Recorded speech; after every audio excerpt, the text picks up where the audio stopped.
معزز سامعین السلام علیکم۔ آج جو کہانی چڑیل آپ کی پیشی خدمت ہے، اس کے مصنف لی شریڈان ہیں۔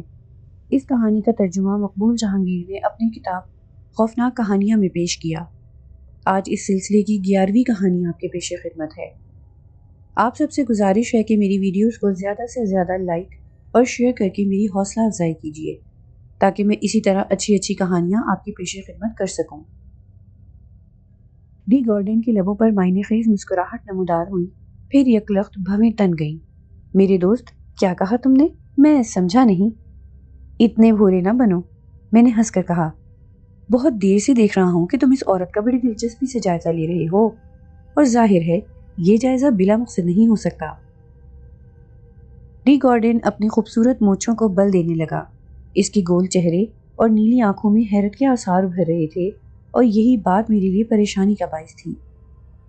ڈی گارڈن میرا بہت پرانا دوست تھا، اور خطرناک مہموں میں کود جانا اس کا خاص مشغلہ۔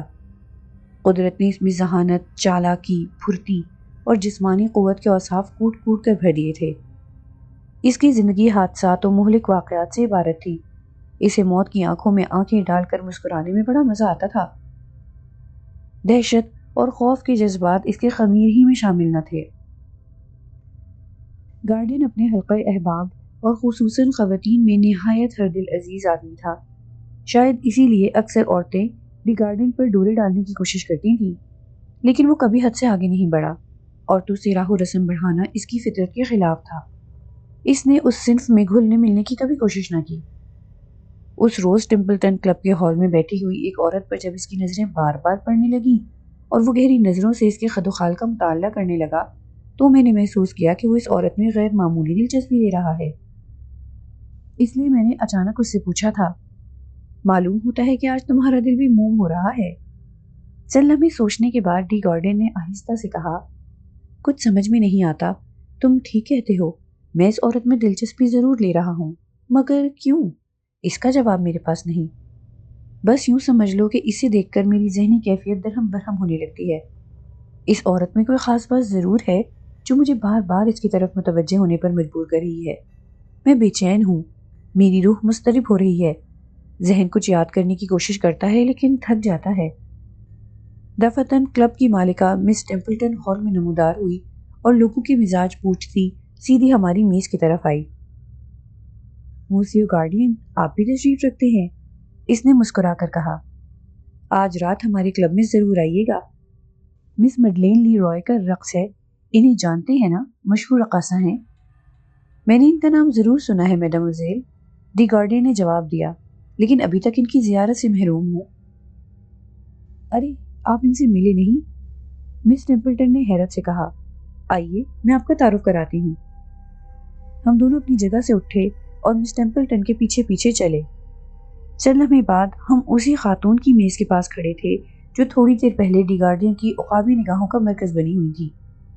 میں کہہ نہیں سکتا کہ اس عورت کے قرب سے ڈی گارڈن کی اندرونی کیفیت کیا تھی، لیکن میرا حال یہ تھا کہ جسم میں ایک نامعلوم دہشت کی لہریں اٹھ رہی تھیں اور رونگٹے تھرا رہے تھے۔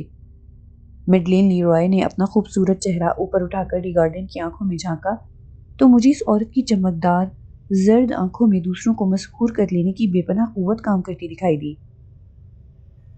چند ثانیوں کے لیے ڈی گارڈین اور میڈلین ایک دوسرے کی طرف پلک جھپکائے بغیر تکتے رہے، پھر یکلخت عورت اپنی جگہ سے اٹھی اور اس نے اپنا مرمری ہاتھ میرے دوست کی طرف بڑھایا۔ تشریف رکھیے موسیو، مجھے آپ سے مل کر بے حد مسرت ہوئی۔ پھر اس نے دوسرا ہاتھ میری طرف بڑھایا اور مجھے یوں محسوس ہوا جیسے میں نے دہکتے ہوئے کوئلوں پر انگلیاں رکھ دی ہیں۔ میں نے گھبرا کر اپنا ہاتھ چڑھایا اور کرسی پر بیٹھ گیا۔ اب مجھے صحیح معنوں میں اس عورت کی غیر معمولی اور سحر انگیز شخصیت کا احساس ہوا۔ رنگ سرخ و سفید، سر کے بال سنہری، آنکھیں زرد اور نہایت چمکیلی جن سے شعاعیں نکلتی نظر آتی تھیں، دانت سفید اور کسی قدر نوکدار، ہونٹ کبوتر کے خون کی طرح سرخ، تھوڑی سخت جس کے نیچے سنہری رنگ کے روئیں کثرت سے تھے، جسم قوی اور سڈول جس میں نزاکت نام کو نہ تھی، اور سنگ مرمر کی طرح سفید ہاتھوں کی انگلیاں غیر معمولی طور پر لمبی جن میں بیش بہا ہیروں کی انگوٹھیاں پہنی ہوئی تھیں۔ جسم کے مقابلے میں اس کا سر کسی قدر چھوٹا تھا، لیکن اس نے بال جس انداز میں بنائے تھے اس نے یہ خامی دور کر دی تھی۔ آواز میں خاص دبدبا اور روح کے اندر اتر جانے والا اثر۔ مخاطب کی آنکھوں میں آنکھیں ڈال کر بات کرتی تھی۔ اس دوران میں اس نے ایک مرتبہ بھی پلک نہیں جھپکائی۔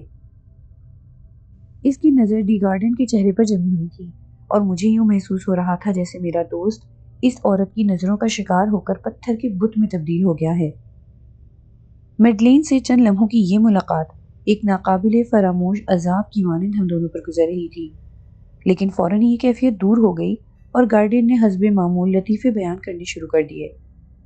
یکا عورت اپنی جگہ سے اٹھ کھڑی ہوئی اور کہنے لگی، آج رات آپ کلب میں ضرور آئیے اور میرا رقص دیکھیے، مجھے یقین ہے آپ اسے پسند کریں گے۔ ضرور ضرور، یہ ہماری عین خوش نصیبی ہوگی، ٹی گارڈین نے جواب دیا۔ خدا کی پناہ، عورت ہے یا عذاب، میں نے اس کے جانے کے بعد کہا۔ یقین کرو جب اس نے مجھ سے ہاتھ ملایا تو مجھے یوں محسوس ہوا جیسے میں جہنم کے دروازے پر کھڑا ہوں۔ اب تمہیں پتہ چل گیا ہوگا کہ میں اس عورت میں اتنی دلچسپی کیوں لے رہا تھا، ڈی گارڈین نے کہا۔ دراصل اسے دیکھ کر میری چھٹی حس بیدار ہو گئی تھی۔ اس کا چہرہ اور اس کے خد و خال مجھے مانوس نظر آتے تھے۔ اس عورت کے اندر مجھے شیطانی روح کی موجودگی کا احساس ہو رہا تھا۔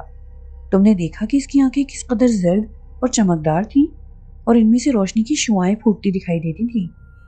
ان نظروں میں کوئی سحر انگیز قوت پوشیدہ تھی اور وہ برمی کی طرح دل و دماغ کو چھیدتی چلی جا رہی تھی۔ اس کا چہرہ حسین اور پرکشش ہونے کے باوجود خباثت اور نحوست کا آئینہ دار تھا۔